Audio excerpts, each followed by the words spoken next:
Okay,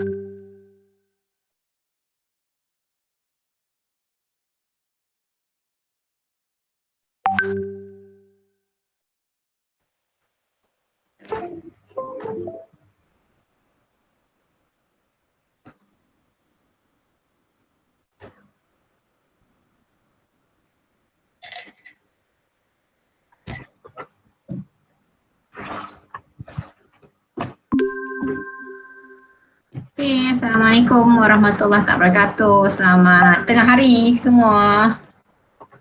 Waalaikumsalam. Selamat tengah hari cikgu. Dengar tak suara saya jelas ya? Dengar jelas. Alright, semua sihat? Sihat. Ada yang tengah kuarantin ke, ada ke? Tak ada ya? Semua sihat ya? Sihat. Sihat ya? Okey, yang lain? Sihat, Alhamdulillah. Okey, yang lain Nabil? Okey?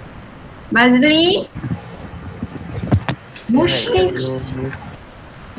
ni, siapa pula Mushrif ni? Boleh perkenalkan diri, Mushrif. Nama Adam Harid Mushrif, umur 17 tahun, tinggal kat Selangor. Boleh buka kamera. Buka kamera sekejap nak tengok muka Mushrif ni macam mana. Awak datang bila Mushrif?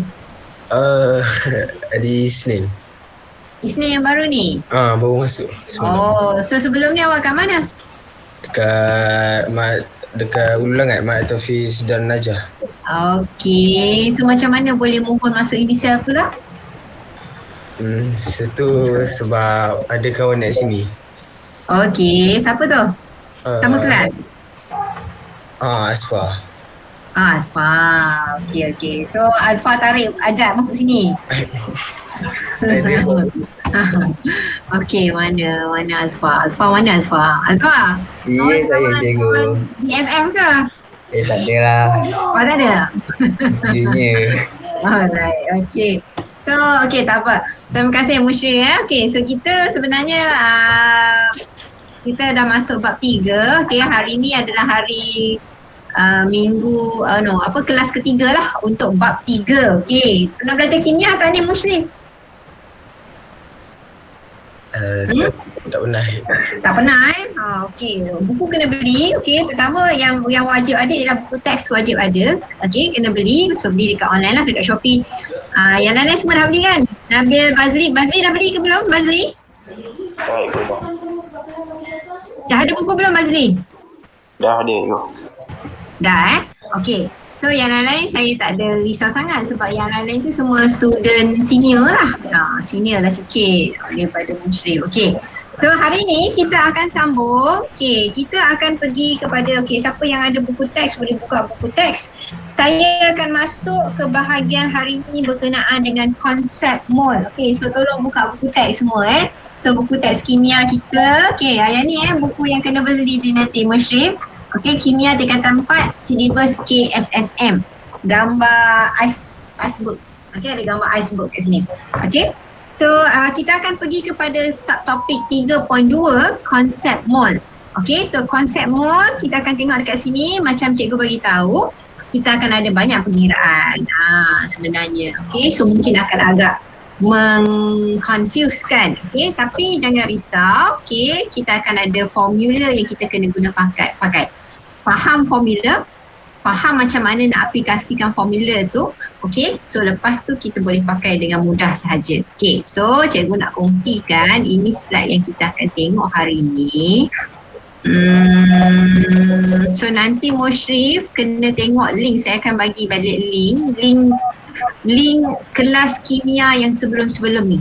Okey, jadi awak terpaksa tengok balik lah, ulang tayang balik, tengok apa nama kelas-kelas yang sebelum ni. Bab 2 lah, bab 2 dengan bab 2. Bab 1 sempat sebelum raya, maknanya kelas secara normal, physical. Okey, jadi so ini yang saya nak tunjuk. Okey, dah keluar tak slide saya? Keluar. Okey, so kita nak tengok berkenaan dengan 3.2 adalah konsep mol. So mol ini adalah unit yang penting dalam kimia. Okay, so mol. Siapa yang tak pernah belajar kimia memang dia tak pernah dengar saya rasa. Okay, so macam kita ada unit untuk panjang. Satu baru masuk. Ikan, okay. So ikan baru masuk. Okay. So macam kalau katakan unit panjang, kita nak ukur panjang meja, kita pakai pembaris. Gunakan unit apa? Unitnya meter. Macam tu. Kalau kita nak timbang berat, okay, kita pakai penimbang. Apa unit berat? kg. Kilogram. Okay, kalau kita nak ambil bacaan suhu, okay, so kita pakai alatnya apa? Degree. Alat. Termometer. Alat ukur suhu apa? Termometer. Termometer. Okey, apa unit dia untuk ukur suhu? Celsius. Degree Celsius. Degree Celsius. Tetapi kalau untuk suhu, kita ada satu unit piawai. Unit piawai ni maksudnya unit yang dipakai di seluruh dunia. Okey. So unit piawai kita panggil sebagai SI unit. Pernah dengar tak SI unit? Standard International Unit. Okay, so SI unit ini adalah unit piawaian. Okay, selaras satu dunia dia pakai. So kalau untuk suhu dia akan gunakan unitnya adalah Kelvin. Okay, so kalau dalam kimia pula, unit yang kita akan guna pakai untuk bahan, okay, bahan kimia, menunjukkan berapa kuantiti bahan kimia yang kita ada, nama unitnya adalah mol. Okey, unitnya mol.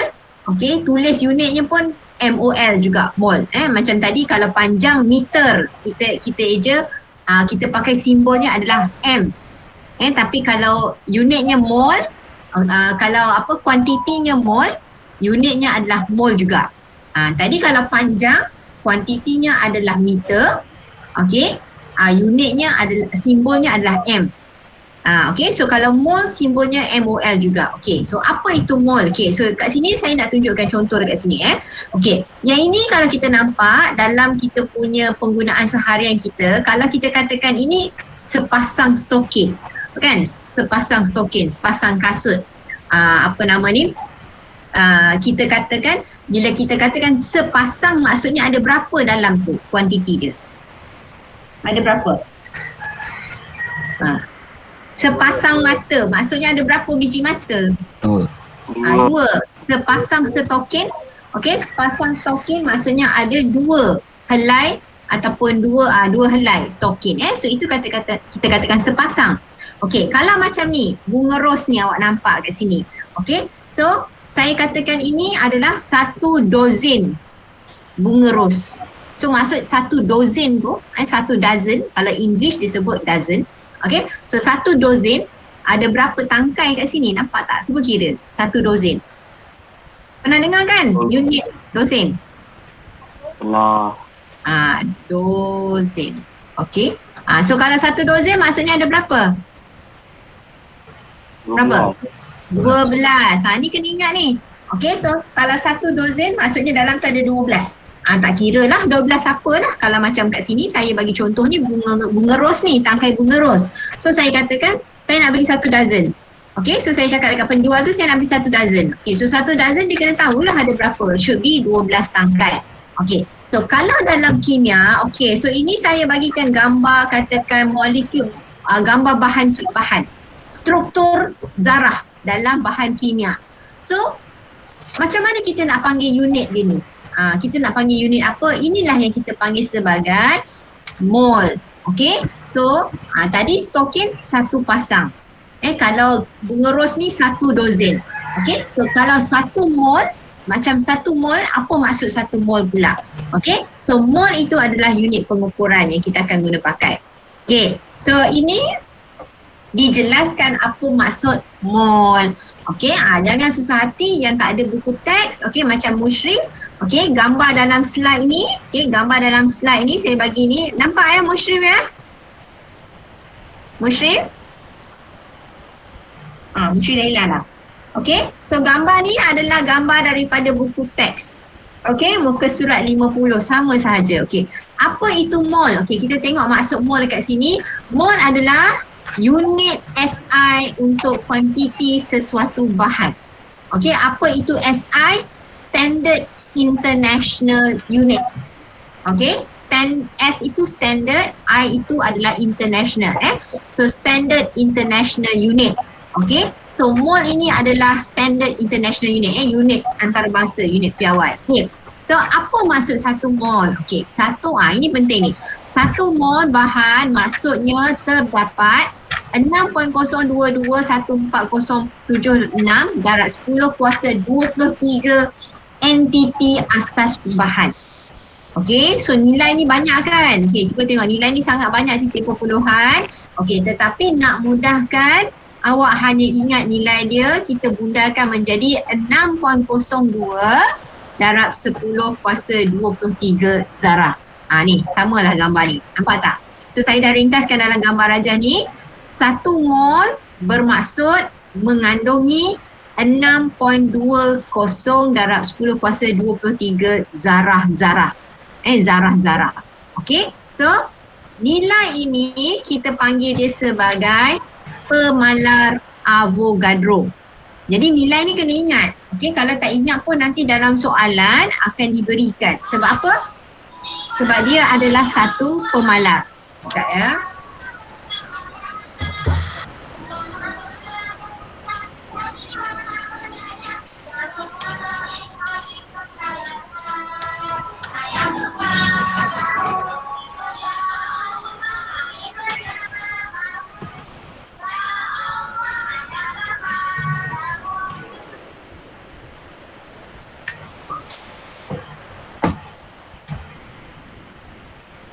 Okey, so untuk kalau katakan dia adalah apa tadi saya nak cakap, okey, so nilai itu adalah nilai yang dipanggil sebagai pemalar Avogadro ataupun nombor Avogadro. Okey, Avogadro ni sebenarnya seorang ahli kimia. Ni so dia yang buat kajian ni. Okey, so boleh tengoklah dalam buku teks tu. Okey, alright. So kena ingat apa maksud 1 mol? Dalam 1 mol itu ada 6.02 darab 10 kuasa 23 zarah-zarah. Okey, so zarah dekat sini, okey, zarah dekat sini kita akan termakan, zarah dekat sini kita akan termakan kepada atom, molekul ataupun ion. Okey, alright. Again apa maksud zarah? Zarah itu boleh jadi bahannya dalam bentuk atom, bahan itu boleh jadi dalam bentuk molekul, bahan itu boleh jadi dalam bentuk ion. Okey, so zarah tu akan berubah-ubah bergantung kepada bahan yang kita gunakan. Cumanya nilai tu adalah nilainya tetap 6.02 darab 10 kuasa 23. Cuba kalau tengok kat dalam gambar rajah kartun ni, saya letak kat sini, ada anak panah, dia tunjuk anak panah tu 12 gram karbon. Kenapa dia rujuk? Sebab ingat tak kita belajar JAR, okay, jisim atom relatif, dia buat perbandingan dengan atom apa? Atom karbon kan? Saya buat perbandingan dengan atom karbon kan? Okey, sekejap. Saya record tadi kelas. Okey, saya record. Alright. So kita buat perbandingan dengan atom karbon. Jadi sebab tu sama juga konsep mol ini dia buat perbandingan dengan atom karbon juga. Okey. Right. Ini maksud zarah. Okey, ini maksud zarah. And then lagi sekali, gambar ni ada dalam buku teks. Muka surat berapa? Muka surat berapa? 50. 50 semua boleh buka buku teks muka surat 50. Okey. Gambar yang sama. Okey, apa maksud dekat sini? Kalau bahan kita itu adalah dalam unit atom, okey, jadi dia punya tarifan 1 mol tu kita tukar belakang ni saja, nampak tak? 1 mol, okey, bahan kita kuprum. Okey, katakan logam kuprum. Okey. So kalau 1 mol kuprum bermaksud mengandungi 6.02 darab 10 kuasa 23 atom kuprum. Ini zarah dia. Okey, ini zarah dia. Okey. So itu adalah terma untuk zarah dalam keadaan atom. Okey. Yang kedua, kalau bahan kita dalam keadaan molekul. Okey. So musyrif, atom tu maksud single. Okey, satu. Kalau molekul ni maksudnya berkumpulan. Okey, mesti lebih daripada satu atom ada. Atom dengan atom bergabung. Atom dengan atom bergabung. So dia jadilah molekul ataupun kita kata group. Tapi dalam kimia kita tak panggil group, kita panggil molekul. Okay, so sekarang kita tengok contoh dalam gambar rajah ni dia bagikan molekul itu contohnya adalah molekul air. Formula air adalah H2O. Okay, ada berapa jenis atom dalam ni air ni? Dua. Dua. Okay, iaitu ada atom hidrogen dan ada atom oksigen. Okay, jadi sekarang dia tak tanya atom, dia tanya molekul. Okay, so mana molekul? Molekul tu maksudnya ni lah, ni semua molekul lah. Ni molekul. Okay, jadi dia punya takrifan sekarang 1 mol air, 1 mol air, bahan kita air. Maka dia punya takrifan dia adalah 6.02 darab 10 kuasa 23 molekul air. Zarahnya ada dalam keadaan molekul. Dalam keadaan molekul. Okey. Kemudian dalam keadaan bentuk zarah yang ketiga dekat sini adalah ion. Yang baru masuk.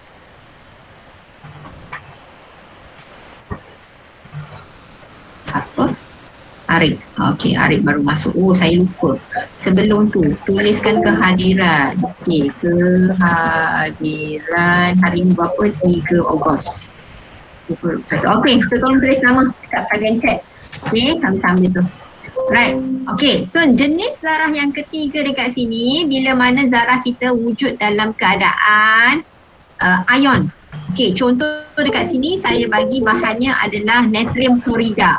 Okey, natrium klorida ni wujud dalam keadaan ion dia adalah gabungan ion positif dan ion negatif. Okey, ion negatif. Okey, ion positif dengan ion negatif. Okey. So dia punya takrifan masih sama, cuma kita tukarkan bahan. So bahannya adalah 1 mol natrium klorida mengandungi 6.02 darab 10 kuasa 23 unit natrium klorida. Ataupun kita kata sebatian natrium klorida. Okay, so nampak tak dekat sini termanya masih sama. Kita akan pakai takrifannya kat situ ialah, mana saya punya, okay, 1 mol. Okay, kita akan pakai 1 mol itu maksudnya mengandungi 6.02 darab 10 kuasa 23. Okay, 23 apa zarah yang kita nak gunakan terma dia. Adakah dia adalah atom, dia adalah molekul ataupun dia adalah ion. Okay, so itu maksud dia. Okay, so nombor Avogadro kena ingat ataupun kita panggil sebagai pemalas Avogadro. Okay, sekarang kita akan tengok kaitan. Ada soalan tak sebelum tu? Ada soalan tak? Tak ada. Tak ada tak ada Okey, contoh macam tadilah. Macam tadi mana dozen tadi. Okey. So 1 dozen kat sini. Okey. So 1 dozen. Apa saya punya sampel? Rose. Okey, bunga ros. So 1 dozen kat sini apa dia punya zarah? Tangkai ros. Macam tu. Okey, 1 dozen maksudnya mengandungi 12 tangkai bunga ros. Macam tu. Okey, so kita akan tukar dia punya zarah sahaja. Okey, then kita akan tengok kaitan antara bilangan mol dengan bilangan zarah. Okey, so ingat zarah kita akan rujuk kepada atom atau molekul ataupun ion. Okey, so formula yang kita akan guna pakai, ini formula dia. Okey, so ini formula dia. Okey, yang warna pink ni, okey, formula ni sama juga daripada buku teks, muka surat 50. Okey, cuba perhatikan formula ni Formula yang dia bagi, nak cari bilangan mol. Okey, bilangan mol, okey, dia guna simbol N. Okey, dia guna simbol N. Okey, sama dengan bilangan zarah dibahagikan dengan nombor Avogadro. Okey. So again formula dia, formula ni kena ingat. Bilangan mol sama dengan bilangan zarah bahagi dengan nombor Avogadro. Okey, so saya tulis kat sini lagi sekali. Okey, bilangan mol sama dengan, okey, saya buat Z for zarah bahagi dengan nombor Avogadro. Ni simbol nombor Avogadro. N besar dengan A besar, tapi A tu dikecilkan sikit. Okey, di subscriptkan. Okey, so mol sama dengan bilangan zarah bahagi dengan nombor Avogadro. So kalau daripada formula ni maksudnya kita nak cari apa? Bilangan Apa zarah. yang kita tak, daripada formula ni kita nak cari N lah. Nampak tak? Kita nak cari N sebab N tu satu saja. Okey? apa bahan yang kita nak cari, kita panggil anu kan? Anu kan? Awak belajar matematik betul tak? Anu ke unknown? Kalau English is unknown kan? Kan? Kalau English is unknown. Kalau bahasa Melayu dia pakai anu. Okay, so kalau anu yang awak nak cari, kita akan letak dia sorang-sorang. Tak kira lah belah kiri ke belah kanan. Okay, so berdasarkan formula ni, maksudnya kita punya anu yang kita nak cari itu adalah N. Okay, apa yang kita nak cari itu adalah N. Okay, apa yang kita nak cari itu adalah N. Okay, jadi sekarang kalau kita, ini kena pandai ubah. Kalau katakan daripada formula ni, saya nak ubah formula ni, katakan kita nak cari bilangan zarah. So formula ni bertukar jadi macam mana? Kalau nak cari bilangan zarah, jadi macam mana? Tengah mall. Ubah formula ni, supaya kita boleh cari bilangan zarah sahaja. So formula ni bertukar jadi macam mana? Tengah mall darab. Okay, so apa kita buat? Kita nak kekalkan dia satu sahaja dekat sini. Okay, so saya bulatkan Z. Kita nak cari Z sekarang ni. Okay, kalau awak perhati dalam formula ni, dekat bawah dia ada bilangan nombor Avogadro. Okay, jadi kita tak nak ada nombor Avogadro. Kita kena pindahkan nombor Avogadro.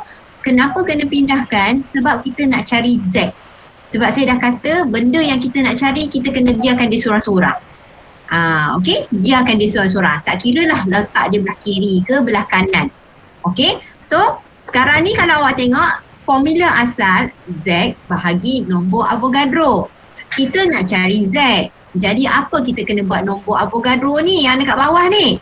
Kena pindah pergi ke sebelah kiri. Okay, so bila kita pindah pergi ke sebelah kiri, operasi matematiknya akan bertukar. Asal dia adalah bahagi.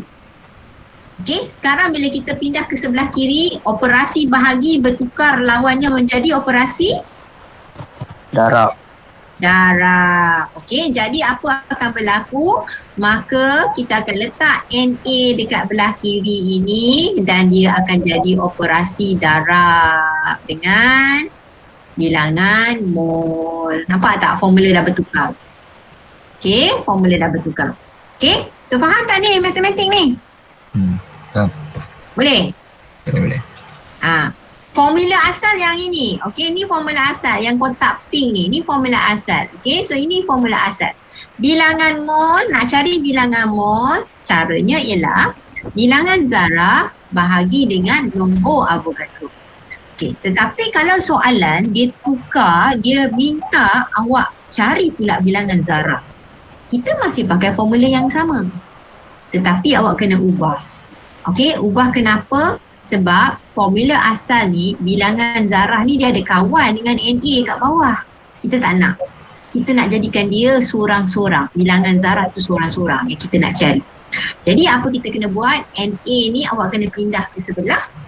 Operasi asalnya adalah bahagi. So bila awak pindah ke sebelah, dia akan jadi operasi darab. Ini konsep operasi matematik yang biasa awak kena tahu. Siapa yang tak tahu sebelum ni? Siapa yang masih pening lagi yang saya terangkan ni? Ada yang masih pening lagi tak? Oi, banyaknya tu. Kena tengok balik. Okey, pening tang mana? Pening tang mana?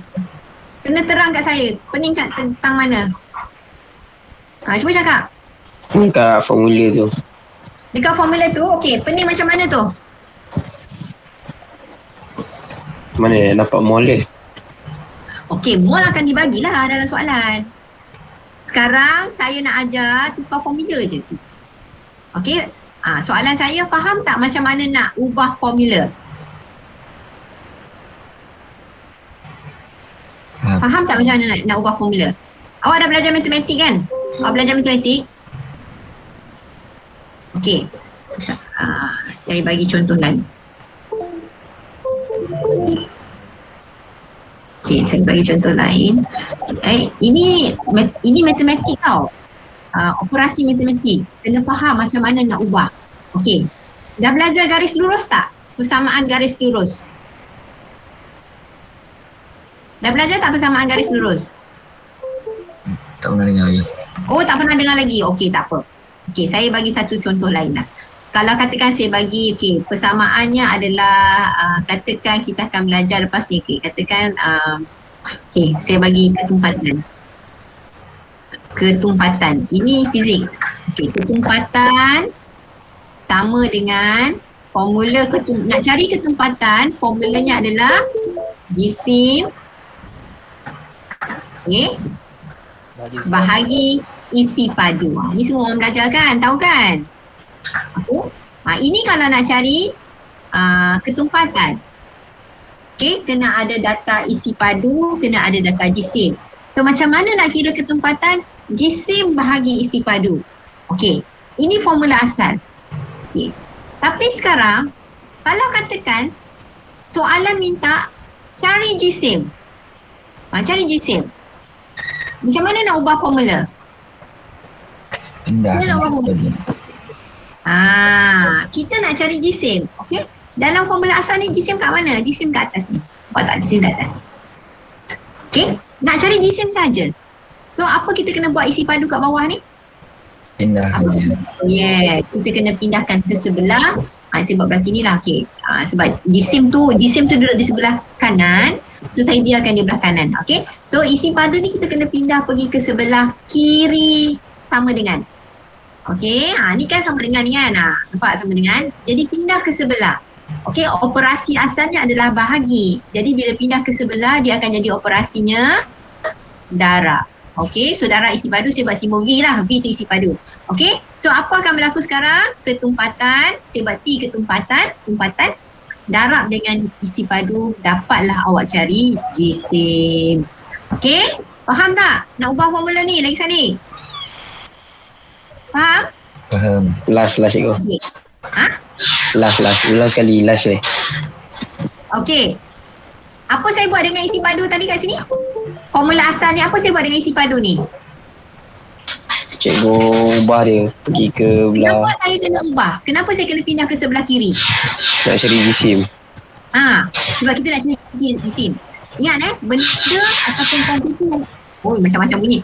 Kuantiti yang kita nak cari, biarkan dia seorang-seorang. Jangan dia ada kawan-kawan macam ni tau. Tak mau ni. Tak mau ada kawan-kawan. Kawan dia bahagi isi padu, tak mau. Okey, ataupun kawan dia tambah ke apa, tak mau. Okey, kita nak dia seorang-seorang. Okey, jadi isi padu ni kita kena pindah ke sebelah. Okey, bila dia pindah sebelah, operasinya akan bertukar menjadi darab. Kalau tambah, lawannya tolak. Kalau darab, lawannya bahagi. Kalau kuasa 2, lawannya punca kuasa 2. Itu maksudnya. Okey, faham? Jelas tak? Ada soalan lagi? Ada soalan lagi tak? Tak ada. Okey. Tak ada. Okey. Formula yang sama. Saya nak pakai formula yang sama. Okey, formula yang sama. Okey, ni formula asal Kita pakai formula asal Saya nak pakai formula asal. Okey, ni formula asal ketumpatan tadi. Tadi saya tunjuk nak cari jisim. Sekarang kita katakan soalan dia ubah, carikan isi padu. Nak cari isi padu pula. So macam mana formula ni nak ubah? Pindahkan Kau nak cari isi padu. Dia akan jadi isi padu. Formula tu bertukar akan menjadi isi padu sama dengan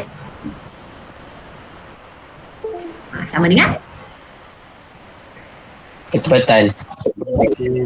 isi padu sama dengan Jisim darab ketumpatan. jisim darab ketumpatan. Okey. Ada yang semua setuju? Bila ubah formula dia akan jadi isi padu sama dengan jisim darab ketumpatan. Betul ke? Tolak. Salah. Okey. So yang betulnya apa? Tolak kot. Kod. Kod Tolak, tu tolak. masih tak faham.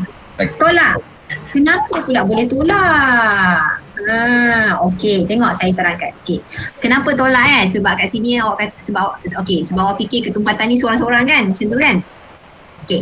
Now, pertama, dengar betul-betul saya terangkan. Benda ni bukan untuk kimia saja. Untuk matematik, untuk fizik yang melibatkan pengiraan, semua bentuk pengiraan dalam hidup kita.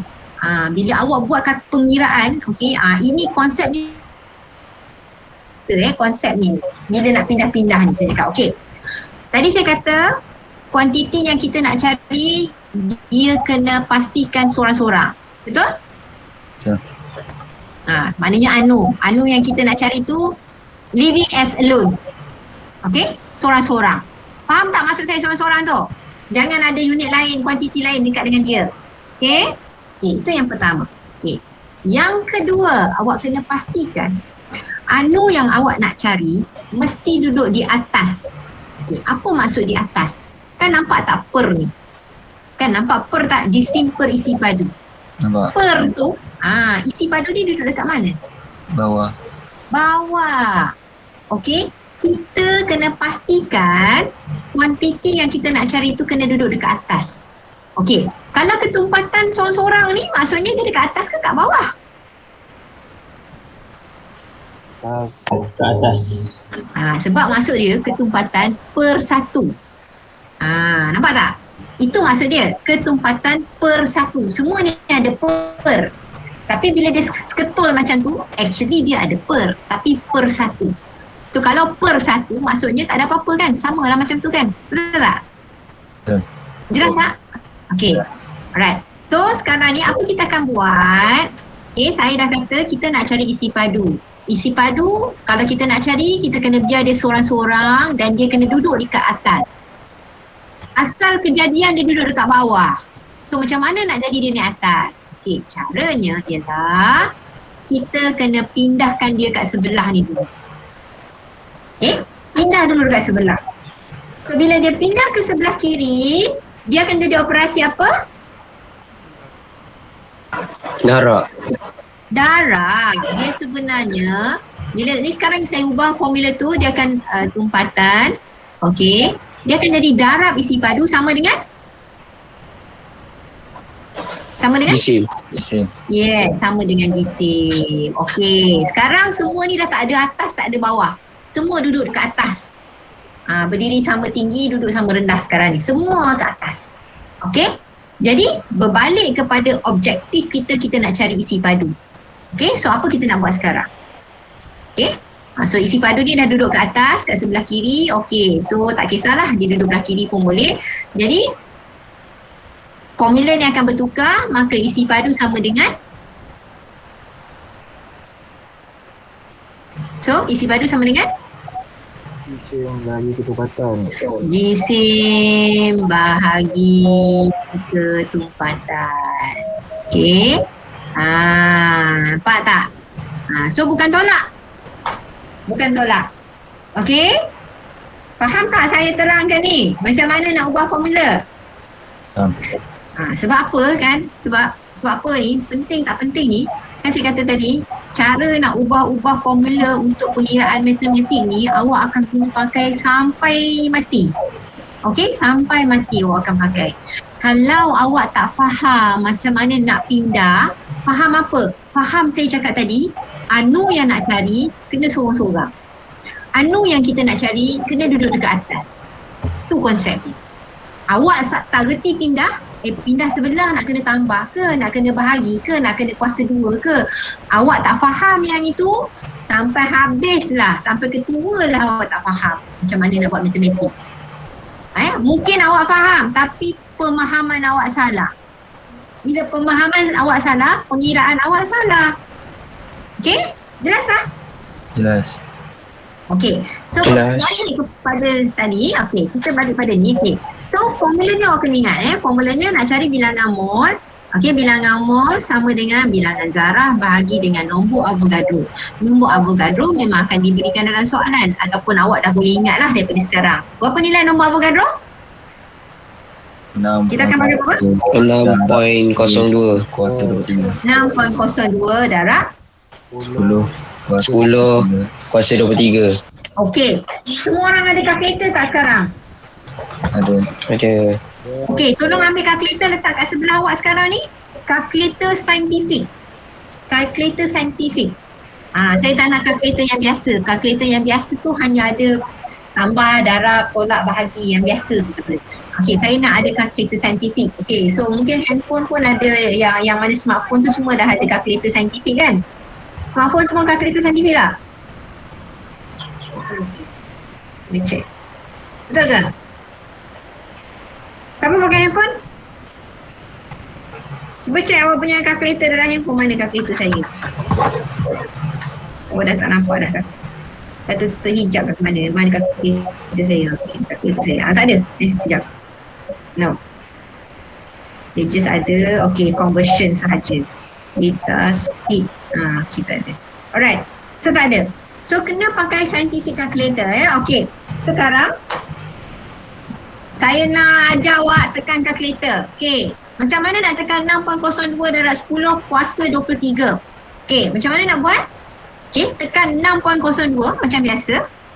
Okay. Semua dah ada kalkulator dah ni. Ambil kalkulator. Ini praktikal ni kena buat. Dia tak boleh macam bayangan-bayangan macam tak boleh. Kena ambil kalkulator, kena buat. Okay. So, dah ada kalkulator belum ni? Ada. Ada Okay. Jadi tekannya 6.02 macam biasa. Lepas tu tekan simbol darab. Okay, darab. Okay, darab. Lepas tu awak nak tekan apa? Nak dapatkan 10 kuasa 23. Tekan button EXP. Ada tak button EXP? Ada. Okay. Tekan button EXP. Lepas tu tekan 23. Okay. So, jadi tak kalkulator tu tunjuk 6.02 darab 10 kuasa 23. Tekan sama dengan. Lepas tu tekan sama dengan. Jadi tak? Jadi. Okay. So, awak nampak kalau macam mana kita nak guna kalkulator, kita nak tekankan 10 kuasa 23 itu, awak hanya tekan function EXP. EXP tu maksudnya exponent, exponential, exponent. Okay. Terus sambung dengan nilai 23. Okay. So, itu cara nak guna kalkulator. Lepas ni kita akan guna kalkulator untuk kita kira. Okay. Sekarang kita tengok contoh soalan yang melibatkan pengiraan. Okey, ini kena hadam betul-betul contoh yang ini sebab lepas ni nak buat latihan. Okey. So, Musyrif jangan susah hati. Contoh yang saya guna pakai ni pun adalah contoh daripada buku teks. Okey. So, contoh 3 dekat sini dia tunjuk Okey. Berapakah bilangan atom yang terdapat dalam 0.2 mol magnesium? Okey, ini sekali. Berapakah bilangan atom yang terdapat dalam 0.2 mol magnesium? Magnesium. Okey, magnesium. So, dia bagi magnesium saja. Okey. Simbol magnesium is Mg. Okey. Kita nak cari apa dalam soalan ni sebenarnya? Bilangan atom. Bilangan atom. Bilangan atom ni sebenarnya bilangan apa? Dalam apa formula tadi? Formula tadi apa kita pakai?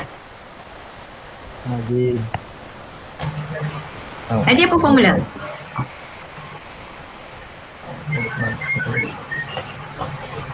Apa formula tadi? Antara bilangan mol dengan bilangan zarah. Apa formula? Dah lupa dah formula. Apa formula tadi? N sama dengan apa tadi? Formula asal. Bilangan mol kan? Bilangan mol sama dengan apa? Apa formula? bahagi Bilangan zarah bahagi dengan nombor Avogadro. Okey, ini formula asal kita nak pakai. Ini kena ingat ni sampai habis awak belajar kimia. Okey, so bilangan mol sama dengan bilangan zarah bahagi dengan nombor Avogadro. Okey, tengok soalan contoh 3. Berapakah bilangan atom yang terdapat dalam 0.2 mol magnesium? Okey, soalan nak cari apa sebenarnya dalam formula ni? Soalan nak cari apa dalam formula ni sebenarnya? Menggunakan formula ni, sebenarnya soalan 3 ni nak cari apa? bilangan zarah. Bilangan zarah. Yes, betul. Soalan nak cari bilangan zarah. Okey, kita belajar zarah ada 3 terma. Atom, ion, molekul. So, soalan 3 ni zarah dia jenis apa? Atom. Atom. Okey. So, nampak tak? kita nak cari dalam formula ni, kita nak cari bilangan zarah. Okay, so apa akan ubah formula ni, macam mana nak kira? Untuk selesaikan soalan ni, maka pengiraan kita akan jadi bilangan zarah sama dengan macam mana nak selesaikan? Bilangan mol Bilangan mol, kemudian kita darabkan dengan nombor Avogadro. Itu sahaja. Okey, lagi sekali kita nak cari bilangan atom. Bilangan atom tu adalah bilangan zarah lah. So tengok formula ni balik. So bilangan zarah maksudnya nak carinya apa kita buat? Ini kena darab, dua ni kena darab. Okey, bilangan mol dengan Na ni kita kena darab. Jadi bilangan mol apa? Soalan dah bagi 0.2. Na berapa? Kita dah tahu 6.02 darab 10 kuasa 23. Okey, so masing-masing tekan kalkulator, cuba cek, pastikan dapat tak jawapan ni. Okey, tekan kalkulator, kira sekarang.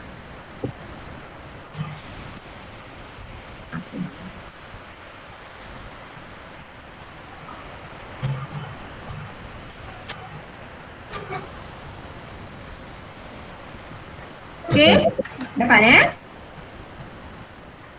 Right. Okey, jadi bilangan, okey, kita punya unit zarah kita itu adalah atom. Atom apa? magnesium. Magnesium. Okey, atom magnesium. Okey. So itu contoh yang pertama. Okey. Contoh yang kedua. Okey, contoh 4. Okey. Satu sampel zinc klorida mengandungi 3.01 darab 10 kuasa 24 unit zinc klorida. Hitungkan bilangan mol zinc klorida yang terdapat dalam sampel ini. Okey, pertama kena pasti apakah unit zarah dalam soalan ini. Adakah atom, adakah molekul, adakah ion?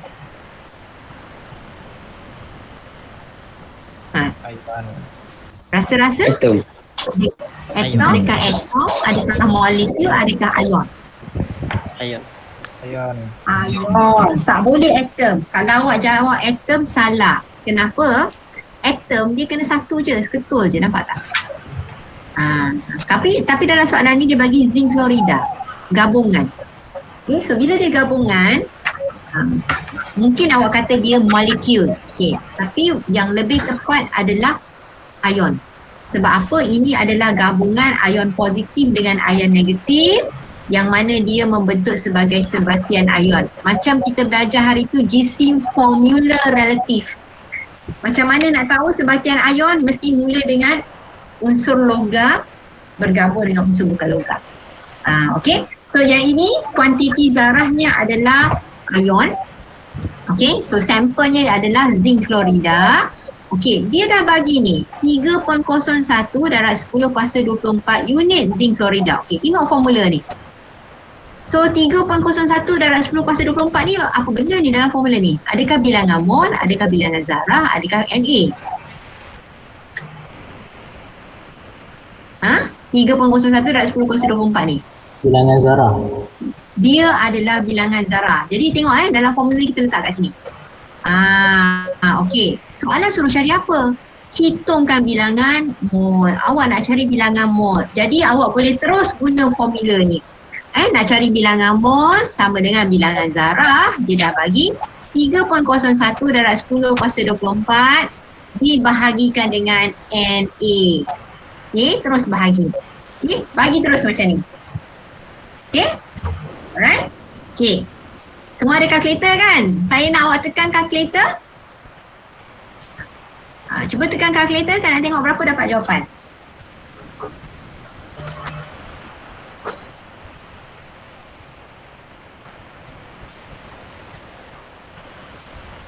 (3.01 darab 10 kuasa 24) bahagi dengan 6.02 darab 10 kuasa 23 ataupun nombor Avogadro. Okey, dapat berapa jawapan?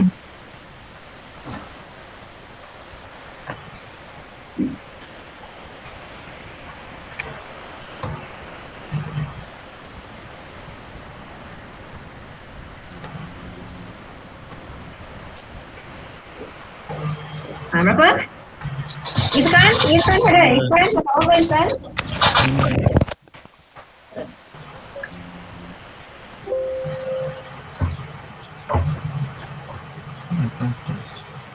Berapa? 5. 5. Semua dapat 5? Dapat. Semua dapat 5? Dapat. Akil? Akil dapat 5 eh? Dapat. Mustaqim? Dapat. Dapat. Okey. Dia magic ni. Macam mana semua boleh dapat betul ni? Okey. Kenapa saya kata magic? Okey. Bila awak nak tekan kalkulator untuk soalan 4 ni, okey, awak tekan kalkulator macam biasa untuk nilai yang atas iaitu 3.01 darab, kemudian tekan eksponen, okey, lepas tu tekan 24. Kemudian tekan simbol bahagi. Bahagi simbol bahagi yang biasa yang ada palang, titik atas, titik bawah. Itu simbol bahagi. Jangan pakai simbol lain selain simbol tersebut untuk bahagi. Okey. Selepas awak tekan simbol bahagi pada kalkulator, seharusnya awak kena pakai simbol kurungan. Okey, faham tak maksud saya? Buka kurungan, kemudian barulah awak tekan nombor Avogadro, kemudian tutup kurungan. Okey, berapa ramai orang buat macam tu? Cikgu, tak boleh, maknanya tak boleh letak yang per tu lah. Per tu bahagi kan? Per tu bahagi kan? Pakai simbol bahagi lah. Tekan butang bahagi. Macam mana simbol bahagi? Simbol bahagi yang biasa, bahagi ada titik atas, titik bawah. Tu simbol bahagi. Kan? Ni kan simbol bahagi. Simbol bahagi biasa yang ini. Ni simbol bahagi biasa dalam kalkulator. Betul ke kalkulator pakai simbol tu? Kalkulator pakai simbol apa? Saya kena check kalkulator saya pula. Kan? Ni simbol bahagi kan? Simbol bahagi yang biasa. Kita kena letak kurungan, cikgu. Tak kurungan lah. Lepas tekan simbol bahagi. Lepas tekan simbol bahagi, yes. Awak kena buka kurungan. Awak type lah 6.02 darab eksponen 23, tutup kurungan. Lepas tu barulah tekan answer ataupun sama dengan. Okay. Kena pakai kurungan. Okay. Tadi semua orang buat, berapa ramai yang pakai kurungan? Angkat tangan. Tak ada. Okey, ada yang pakai kurungan. Okey, very good. Okey, kenapa kena pakai kurungan? Okey, dengar ya, saya punya penjelasan kenapa. Kalau awak tak pakai kurungan, okey, kalau tak pakai kurungan, kalkulator tu dia faham arahannya ialah 3.01 darab 10 kuasa 24 bahagi 6.02. Itu yang dia faham. So dia akan buat tu dulu tau. Jawapan dia akan simpan memori. Lepas tu dia akan buat, dah bahagi dia dapat jawapan. Jawapan tu tadi dia akan darab dengan 10 kuasa 23. Nampak tak? Tetapi kalau awak pakai kurungan, yang dekat bawah tu awak pakai kurungan, kalkulator faham 3.01 darab 10 kuasa 24 dibahagikan dengan semua nombor dalam kurungan. Semua nombor dalam kurungan. Okey? Itu maksud dia. Faham tak? Faham. So itu pentingnya kena pakai kurungan. Okey?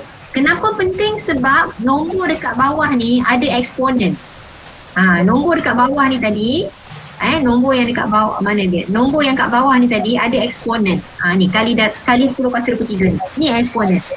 Okey? Jadi kena pakai kurungan. Kalau awak setakat bahagi 6,000 macam tu saja, awak bagi 12, awak bagi, katakan awak bahagi 375, tak payahlah kurungan.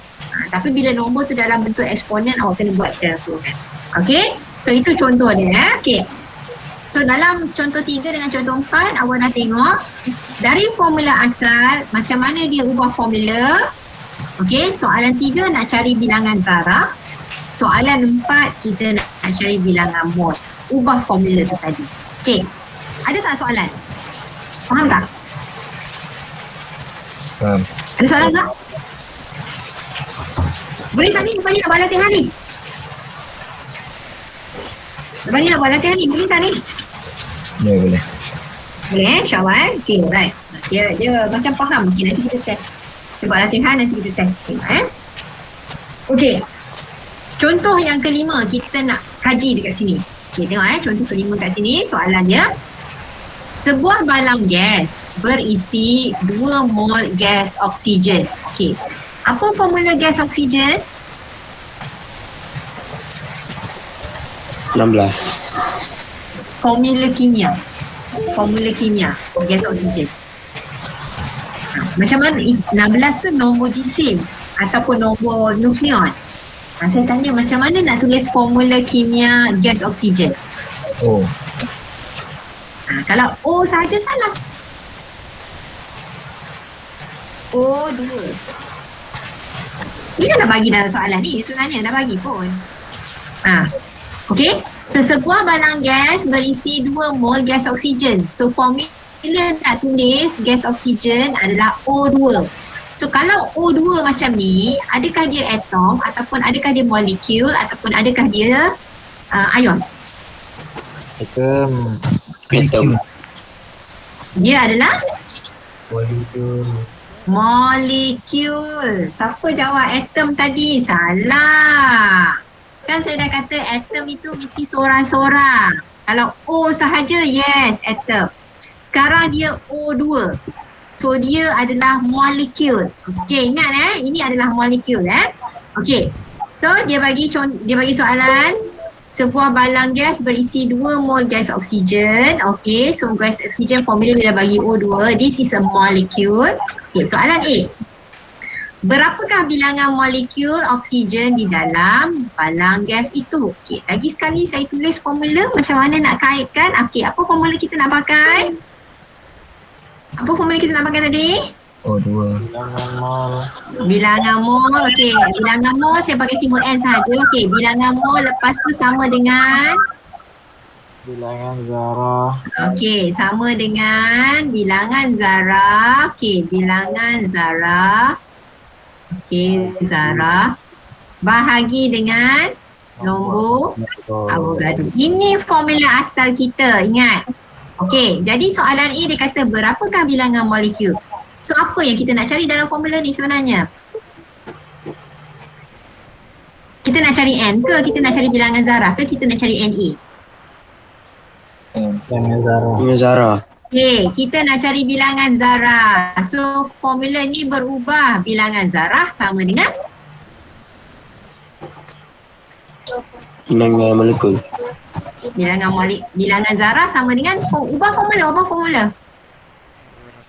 Ubah formula ni nak cari. Yes. So formula ni diubah, bilangan zarah sama dengan bilangan mol darab dengan nombor Avogadro. Okey, berapa soalan bagi bilangan mol? 2. Okey, nampak tak macam nak selesaikan ni? Soalan A. So 2 lepas tu apa nak buat? Terus darab dengan NA. Okey, terus darab dengan NA. Selesai, dapat jawapan. Faham tak? Faham tak? Okey, itu adalah bilangan molekul oksigen. Okey, bilangan molekul oksigen. Okey. Alright, cara nak selesaikan 2 darab dengan Na. Okey, ni nampak ni formula ni. 2 mol darab dengan Na. Okey, so terus darabkan saja. Okey, selesai soalan A. Soalan B. Berapakah bilangan atom oksigen di dalam balang gas itu? Soalan macam sama soalan A. Tetapi ada beza. Apa bezanya? Saya tunjukkan kat sini Bezanya ialah dia punya unit zarahnya adalah, nampak tak? Apa? Atom. Soalan A unit zarahnya apa? Molekul. Molekul. Nampak tak? Ada beza soalan A bilangan molekul. Soalan B bilangan atom. Ada beza. Okey. Jadi macam mana nak jawab soalan B? Okey, balik kepada formula asal kita kat sini. Okey. N sama dengan bilangan zarah bagi Na. Kita masih nak cari bilangan zarah. Cumanya bilangan zarah kita ni dalam unit atom. Okey, so cara nak cari masih sama. Okey, mana ada soalan ni? Tengok, masih sama. Okey, apa kita buat? Okey, caranya, okey, itu jenis saya bagi. Caranya masih sama, iaitu kita akan ambil ni ini kita akan darab. Okey, so bilangan mol berapa? Bilangan molnya adalah 2 mol. Darab dengan Na. Tetapi lepas tu awak kena sambung dengan darab 2. Kenapa saya sambung darab 2? Sebab sekarang dia punya unit tu adalah bilangan atom. Bahan dalam soalan dia bagi adalah molekul. Okey, bahan dia bagi adalah molekul. So molekul itu adalah oksigen gas. Okey, so oksigen gas. Formula oksigen gas adalah O2. Mana dia O2? Mana saya pilih. Okey, so this is O2. Tapi dalam ni maksudnya ada 2 atom oksigen. Jadi sebab tu bila awak nak kira soalan B, awak kena darab 2 ni. Faham tak?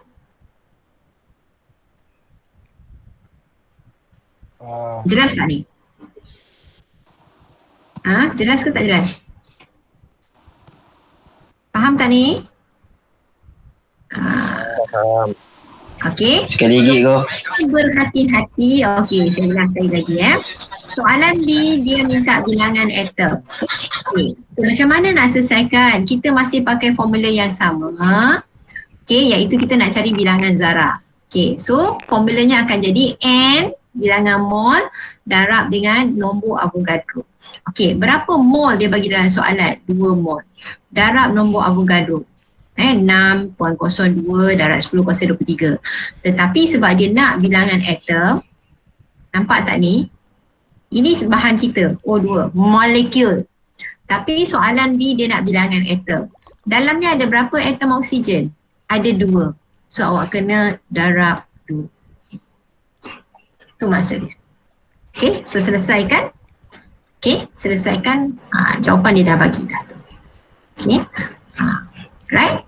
So itu cara pengiraan dia. Okey. Faham tak? Boleh Boleh jelas Okey. Right. So pertama ingat, kita dah ada formula asal yang kita kena pakai. Bilangan mol sama dengan bilangan zarah bahagi dengan nombor Avogadro. Awak kena pasti dalam soalan, apakah terma zarah yang dia pakai? Adakah atom, ion ataupun molekul? Okey, dan berhati-hati dengan kalau dia bagi contoh macam soalan ni, soalan B. Soalan B. Okey, so kena tengok balik kepada soalan tersebut, apa bahan dia bagi. Macam ni gas oksigen. Nampak tak? Gas oksigen dia dah bagi formula kimianya adalah O2. So bila dia tanya atom, dalamnya ada berapa atom? Ada 2 atom. So 2 tu awak kena darab dengan nombor Avogadro dan darab dengan bilangan mol yang dia bagi. Okay, so itu kena berhati-hati ya. Okay, so jadi banyak ni latihan saya bagi ni. Ni latihan yang saya bagi. Latihan 3.3.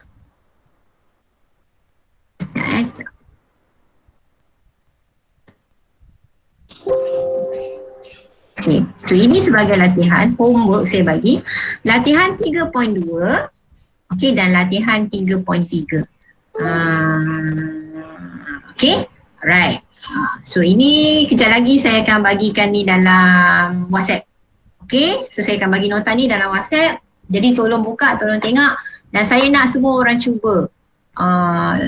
Yang ini saya tak tukar lagi, mana dia. Okay, so saya nak lepas ni semua orang cuba untuk buat dan tunjuk cara kerja dalam awak punya jawapan. Jangan terus, saya tahu benda ni awak tekan kalkulator, tapi kena tunjuk cara kerja, langkah pengiraan macam mana. Okay, so itu sahaja untuk kelas kita hari ini. Saya tinggalkan kelas kita hari ini dengan latihan. Okay, ada soalan tak? Soalan tak? Tak ada. Tak ada Alright, so kalau tak ada soalan, kita stop di sini dahulu. Okay, mana dia? Betul tak ada soalan Semua tak ada soalan. Semua dah terima kehadiran? Alright, okay. So kalau tak ada kita, saya nak tanya, saya nak memang akan buat kelas kimia hari Selasa dan hari Jumaat. Okay, so hari Selasa dengan hari Jumaat. Okay, so Selasa saya akan buat 2.30. Kelas kita jadual asal Selasa dengan Rabu. Pukul 1 tengah hari kan? Betul ke? 1 tengah hari kan? So saya nak ubah masa, kita buat Selasa dengan Jumaat. Selasa pukul 2.30, Jumaat pukul 9 malam. Okey, ada tak siapa-siapa yang ada bangkangan? Bangkangan sebab ada masalah ke, ada hal-hal lain ke petang macam ni? Ke semua okey? Okey. Okey aku okey alright. Iman okey? Okey, go. Okey alright. Fazli okey? Amir? Okey tak? Oh Amir ada masalah tak? Okay, go. Okey Amin? Petang-petang ni ada nak buat apa-apa aktiviti ke hari Selasa ke? Amin? Amin Azlan? Tak ada. Tak ada boleh so semua boleh So jadi kelas kita buat setiap hari Selasa dengan hari Jumaat. Jumaat pukul 9. Jumaat malam tu okey tak ni? Okay, cikgu. Okey je alright. Semua okey lah awak ni bagus lah. Nah. Okey. So kalau tak ada apa-apa, kita jumpa hari Jumaat. Nanti saya share untuk latihan yang hari ni. Right. Okay, right. Kita jumpa hari Jumaat insyaAllah. Terima kasih semua. Assalamualaikum. Thank you, Sama. cikgu. Terima kasih. Bye.